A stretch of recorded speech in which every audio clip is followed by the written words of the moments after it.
and gentlemen, let's get ready to rumble!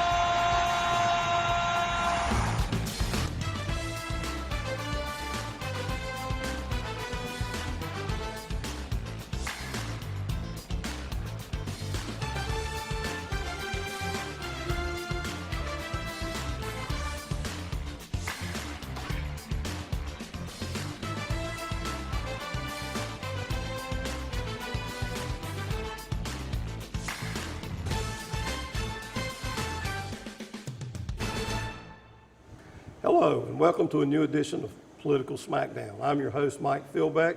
In addition to Wes and Andy, our regular guys, we have Roger Harris joining us again.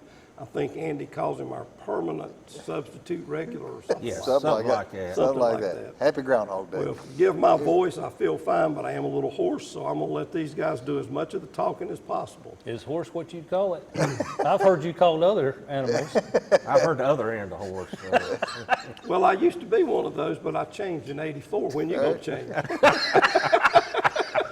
That's a 9.9 answer right there. That's a 9.9. Well, it seems that signs are increasing daily. The election process is underway and early voting is coming soon. We've got a chart to show you the early voting schedule in Cleveland County. And there you can see that there will be 2 locations, at the Memorial Library in Shelby at the City Park and at the Patrick Senior Center in Kings Mountain. And there are the dates and times. You'll notice that they are closed on Saturday and Sundays for the primary, except the last Saturday they will be open. Guys, any comments about the early voting schedule? Just that I detest early voting. I think it's illegal. It shouldn't happen. But the fact is, it does happen. It's here. And I think that's a unique opportunity for everyone to have the opportunity to get out and vote at their convenience, and would encourage people to vote early. Well, and as you know, Wes, Andy and Roger's side has done a better job of early voting most of the time than the Republicans have. Well, and folks obviously like it. They turn out, and it's a convenient time to go vote. Folks just need to remember there's a new voter ID law in effect this year, and they need to read the details. Take their ID if they don't want to have a hassle. Yep. They can still vote, but they won't have a hassle. I can't understand Wes sometimes. He's libertarian except things he don't like. So their people have got freedom to go and vote when they want to, and he doesn't think they should. Well, the Constitution's explicit. There will be a day to vote. So in a federal election, it's clearly illegal. It just has never been challenged. They got 10 A days. All right, let's move on because we're not going to solve that one today. Well, we've talked about Cleveland County Commissioners and Cleveland County School Board races and so forth. I thought we'd focus this morning on a couple of races. And let's just start at the top of the North Carolina races this year. We don't have a Senate race, so the governor's race is the big race in North Carolina. Polling to this point in time would seem to indicate Attorney General Josh Stein will be the likely Democrat nominee, and Lieutenant Governor Mark Keith Robinson, is the likely GOP nominee. But both of these gentlemen have primaries. Roger, who's running on the Democratic side? Let us know who they are and how you think that's shaping up. Well, Josh Stein, of course, is the leading candidate. Mike Morgan, former member of the North Carolina Supreme Court, is putting up a serious challenge. Anyway, there are 3 other candidates that quite honestly, I wouldn't know if they walked in the room. Sherry Booker from Trine, and attorney Marcus Williams, and Gary Fox, who's a retired chief of police from out at Rocky Mount. But those, I don't know why they're running. They're not real serious candidates. It's really Mike and Josh that are running. Morgan served 34 years on the bench, retired from the North Carolina Supreme Court. Once you reach 70 years old, there's a mandatory retirement age, and he did that. You look at, one of the things that you always look at is how much money they have raised, because that shows a serious candidate. Josh Stein has raised $17 million. Morgan has raised about $120,000, which means that Stein has raised $140 to every one that Morgan has raised. So, if you look at electability and the ability to raise funds, if that's what the race comes down to, then it's a simple choice for Democrats. Andy Stein's been AG a long time, and Cooper was AG before he became governor. It seems recently to have been a better route to the governor's mansion than anything else you can do. Well, I agree, and Josh Stein's been around. When I first met him, he was on staff for Senator Edwards in Washington. That's how long this guy's been in the loop. And he's one of these, and I'm sure y'all got him like we do. You can spot them at these meetings. They're up and comers, and they're going to change the world. And you're not. They're going to get elected, and they do this and that and all. And I don't know, some of them, I think they hadn't really got out of diapers yet, to be honest. But, you know, and that's the way Josh Stein did, and he's laid groundwork going back 30 plus years. So I think, I just can't see how he can not get the nomination at this point. I really do not. He would seem to be the odds on. You want to talk about the Dems a minute, Wes? Yeah, well, I agree. I think the money that Stein has raised puts him in a unique position. Honestly, through November, he's going to be very strong. But Andy, you're right. These people that come up never hold a real job. They work for the public their entire life. That's a concern, but that's a path. One thing I'll say about Stein is I think he's an odds-on favorite to be the nominee, barring something unforeseen. And he might be, Andy, to the left of Betsy Wells. Yeah, I think Maybe. he's working harder than I thought he was then. Wes, you tell us about the Republican nominees. We've got three. The current state treasurer, Dale Falwell, Bill Graham, and Mark Robinson. And I think for some of the same reasons, Mark Robinson is considered the clear front runner at this point for the nomination. Graham has got a lot of personal money that he's putting into the race. He's had a career. He's been very successful that he's putting in. And Mike, you serve on a board with the treasurer, Dale Falwell. I think an awful lot of Treasurer Falwell, the job he's done for the state. Andy, as a Democrat, you've even commented on the job that he's done. So I hold out some hope for Treasurer Falwell, but I do think Robinson is the odds-on favorite today. Well, before I go to you folks, I'll say that have served with Dale Falwell the entire time he's been state treasurer as a member of the local government commission that he chairs. He's the most serious and capable candidate, maybe on both sides of the ballot. Yeah, I think I was about to say something similar, Roger. I think that everybody that's running on either side, if we could throw party politics out, that he is honest, competent, and you can count on him to take care of the public's money in the way that he honestly thinks is best without concern for politics. But I'd be the first to say that Mark Robinson's going to be hard for him to beat. Roger, what are your thoughts on the Republicans, if any? Well, just Dale Falwell has protected the retirement system, which is important to me. He's kept state health plan premiums low. He stood up to big hospital conglomerates, and the man keeps his word. I've got tremendous respect for Dale Falwell. Andy? Well, I can't say anything else about Treasurer Falwell. I mean, I respect him greatly, and he and I know some of the same people. And everyone, and my Democrat friends love him too because of the kind of man he is and the job that he has done. So I really, and I hate that you see a gadfly like this Mark Robinson. Just seems like he's going to steamroll everybody.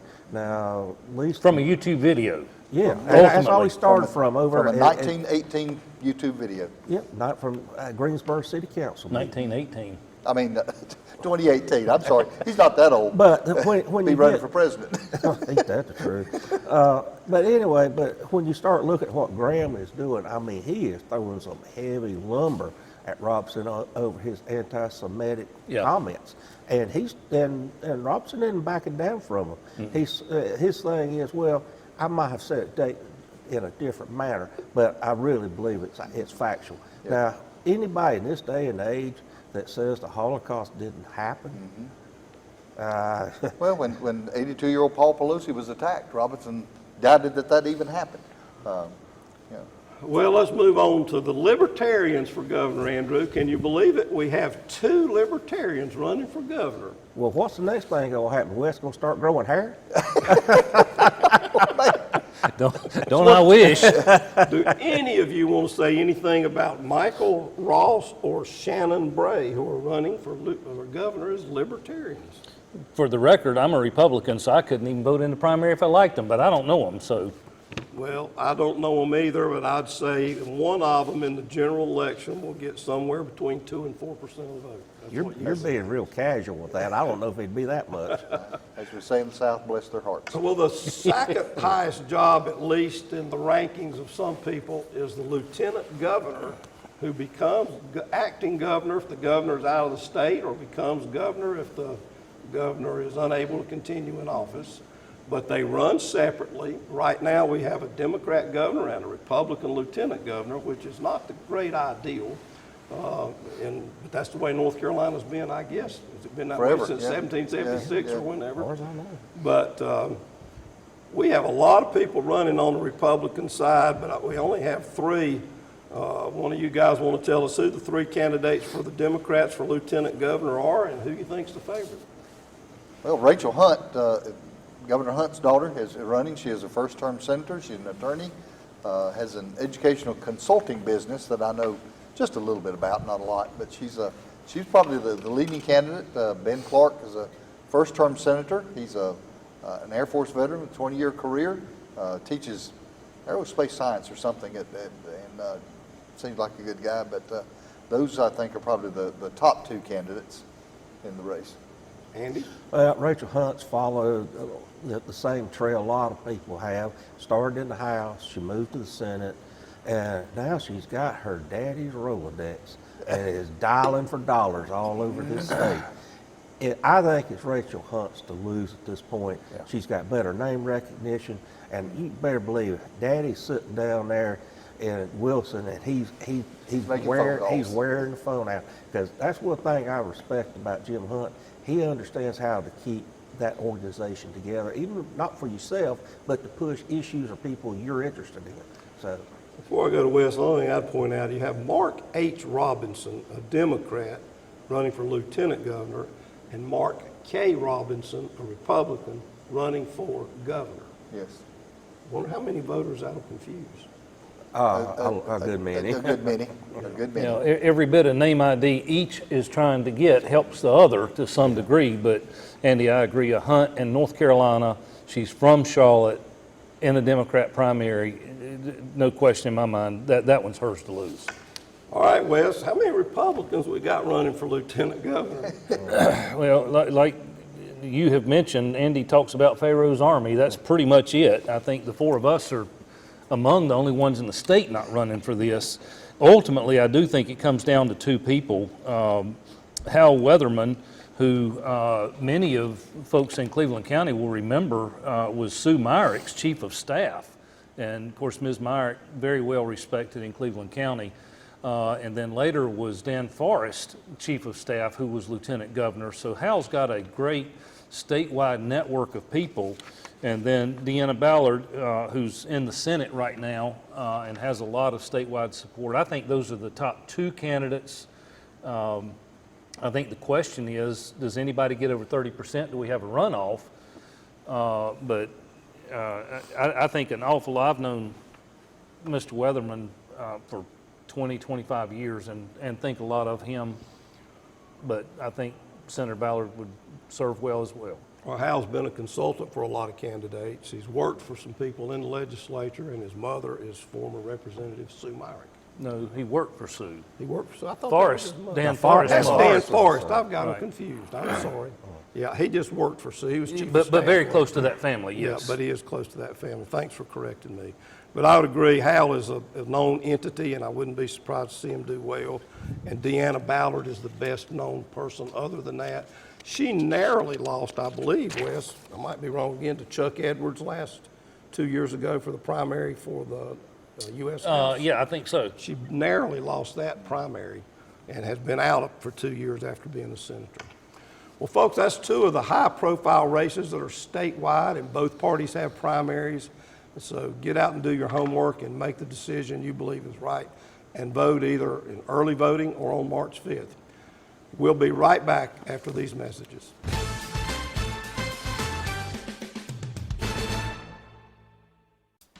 Hi, I'm Shara Miller, the host of Artworks. Each month we bring to you wonderful, talented artists from here in Cleveland County and the region. We have artists, we have potters, we have painters, we have musicians, We have actors. We just have wonderful artists that come to you and tell you about all that they're doing, their creativity, what inspires them. Join me here on Artworks each month on C19. You can also watch us online at c19.tv.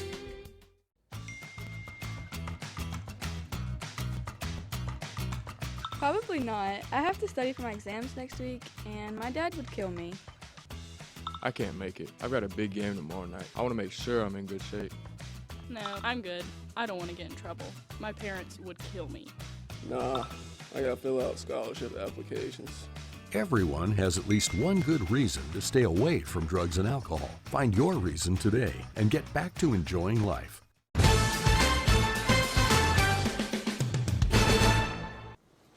Welcome back to Political Smackdown. We're going to stay on state-related stuff, but this week, guys, we had the fourth lawsuit filed against the congressional and/or state House or Senate districts, but this was the first one filed on January 30th, done in state court, as opposed to federal court.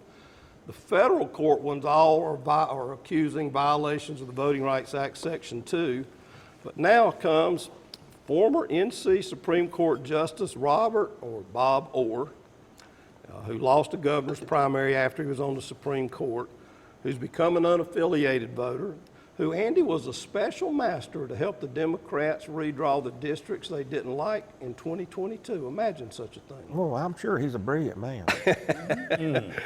Well, he comes now with a lawsuit representing several people saying that the Senate, House, and U.S. congressional seats are unfair, and that if the state constitution, which it does in Article 1, requires frequent and free elections, then surely it must also require fair elections.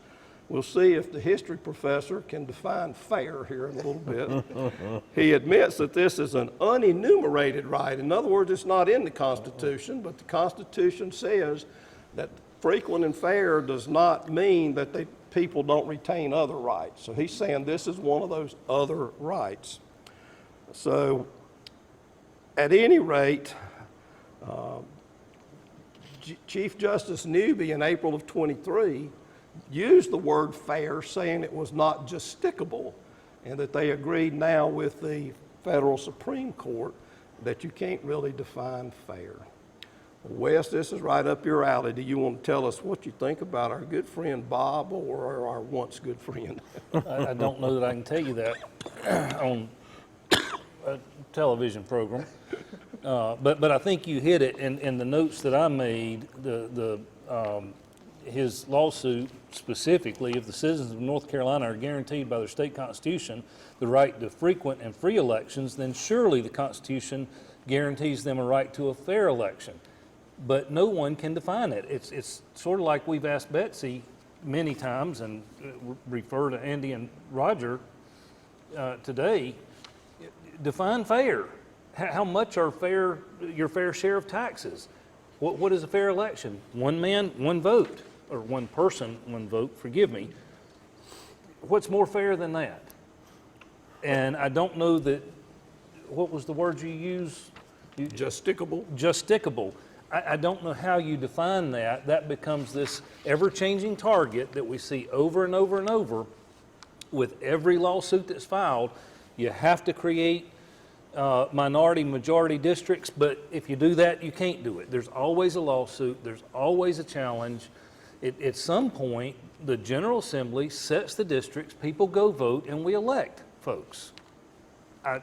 That's about as fair as I know it can be. Roger, you're chomping at the bits to define fair, I'm sure. Well, I remember, I think it was William O. Douglas, maybe not, but some Supreme Court justice said, I cannot define the word pornography, but I know it when I see it. Right. Well, that's sort of the way it is with the word unfairness. I may not be able to define it in 2 or 3 sentences, but I know it when I see it. When analysis showed that if a majority of the voters in the November election, a majority vote Democrat, then the Republicans would still retain majority control in both the House and Senate and maybe supermajority. That is unfair. when a majority of the voters vote for one party, So but the other was party it retains. fair back in the 90s whenever they were voting more for Republicans, Well, but Democrats we had- controlled? Yeah, and I understand that trick of whenever we make an argument, it's always the what about this, what about this? But did you ever make it back then? We ought to have more Well, Republicans. I think that what Bob Orr is saying, former Republican Bob Orr, Former. is that if the General Assembly passes legislation that predetermines the outcome of an election, that is fundamentally not fair. Well, maybe Andy can tell us about predetermining districts. He didn't do too good in No, his I'm last. not really good at that. I'm not the one you need to talk to. Well, I mean, fair to me is that you have a district drawn where it is as close as you can be to an even, it could be a Republican or a Democrat. To me, that's what fair is. You know that's not possible in a lot of places in I the state. understand that. That's what I'm saying, as possible. And there's going to be places you just can't do it. You can't go downtown Charlotte and draw a Republican district. You can't go into somewhere like Randolph County and draw a Democratic. I mean, it's just not. And isn't that what Bob Orr did in this lawsuit? He identified 3 or 4 districts where it could be done, Well, and said that's and that's to what me, we're And voting of for. those, we have a supermajority in the General Assembly. Let me test the two Democrats a minute. Please. In the actual lawsuit, here's what Bob Orr says in part about NC Congressional District 14, which is our district. If you remember, it included part of Gaston and a good bit of Mecklenburg and so forth this year. Now it's added Cleveland, Rutherford, part of Polk and Burke, and taken out the bad part of Mecklenburg for Republicans. About the same size, compact still. In the 2020 election, quoted in the lawsuit, voters in NC 14 voted for Biden 224,500 in round numbers. Trump 160,400 in round numbers. In the 2024 version of NC 14, in 2020 election, it voted 157,000 Biden, 227,000 Trump. In other words, there's less than 3,000 votes difference in terms of the margin for the Republican or the Democrat out of over 384,000 votes cast. If it was fair in 2022, is it not fair in 2024? It's just for the other side. Well, and that's the point. They make it up as they go, and it changes every time. And at the end of the day, it confuses the electorate because all this keeps changing. And I think the intent is chaos, not doing what's right, doing what's fair, Well, doing. Mike, I can tell you who probably would fight it fair, and that would be Congressman-elect Tim Moore. And he would probably say, oh, this is just beautiful. looks good. Well, my point is, Trump would win, using the 2020 numbers in the new 14, by less than 3,000 votes more than Biden won it by in 2022. And they're lopsided both times. Therefore, if one is fair, the other is fair. It's all about, what's that old saying, whose ox is being gored. And what those numbers don't reflect is, Mike, it depends on who the candidate is, how they get their message out, the work they do. That's what determines the outcome of an election. Generally, but if a district is drawn heavily for one party or the other, it doesn't matter who the candidates are. You know, you and I can predict with 100% accuracy who's going to win in some of these districts. We can do that today without even looking at We can do that in within county. county lines. Should we incorporate other things in to make No, county that goes back to commission what race Andy more said, fair? where you can. You know, the only people that can vote in a county election should be those county residents. I think, Is that fair? Wes, what I'm being shown a prophet. The Democrats' ox is being gored. But you asked what fair was, and what I said, that's as fair as it can be. Well, here's 'Cause what- it's not a perfect thing. Here's what Mitch Kokai wrote back in the early part of January about fairness as relates to what Orr was planning. The court elaborated in Harper v. Hall or whatever it was. Harper Hall. Yeah, based on Rucho v. Common, that setting a clear, manageable, and politically neutral test for fairness is extremely difficult because it's not even clear what fairness looks like, Newby explained in his ruling.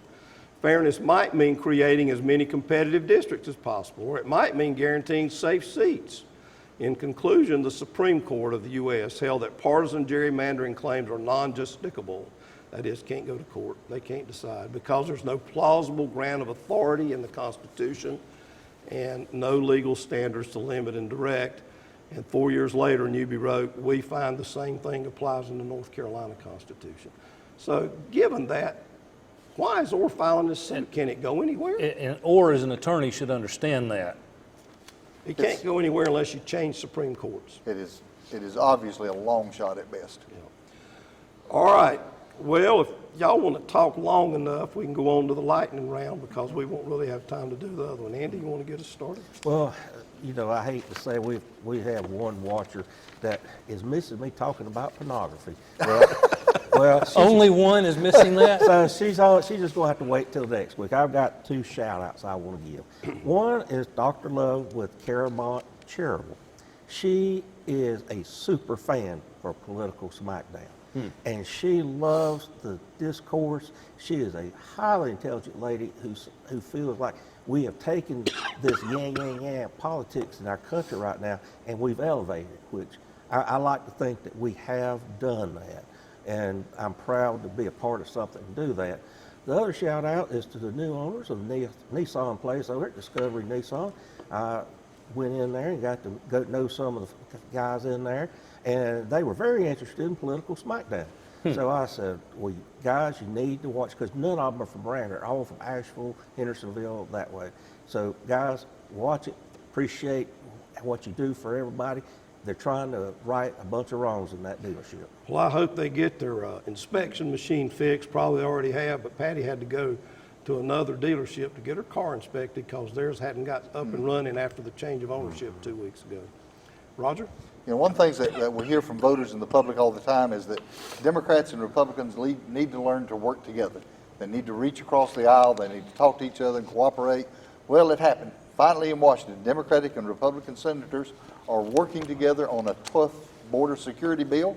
It has not come out yet, but they're working together. One of those working on that is conservative Republican Senator James Lankford from Oklahoma. And what did the Republican Party in Oklahoma do last weekend? They censured him for the crime of negotiating with Democrats. It is a crying shame what has happened to the party of Ronald Reagan in the past 20 years. That's not why they censured him. He's not a conservative. This is a terrible deal, but we'll save that for a time we actually can discuss the text. One thing that happened this week, the Biden administration is spending over $130,000 to bring up to 20 students from Libya to a 1-week space camp in Alabama. This is being done through the U.S. Embassy, Mike, you remember, was closed due to violence in Tripoli 2 years after the attack on Benghazi. State Department spokesman, and forgive me for referring to my notes and if I mispronounce his name, Mohammed El Hamalawi, asserted that the space camp grant would contribute to the U.S. economy and to U.S. businesses. So congratulations to the Biden administration for making sure that children in Libya have access to space flight. All right. Well, there's an interesting House race on February the 13th in Long Island. Y'all remember the guy that got kicked out of Congress, Santos? Well, there's a race for his seat. Mazi Philip, an Ethiopian-born immigrant, legal immigrant, is the GOP candidate against well-known up there Democrat Tom Suozzi, who is favored. But the New York Times, in an article I read this week, says that the outcome is not for certain because of the surge of migrants to New York City. This race could be a bellwether about how important illegal immigration may be this fall. Folks, we hope you've enjoyed Political Smackdown today and maybe learned a little something, had a laugh or two. Come back and join us again next week for another edition.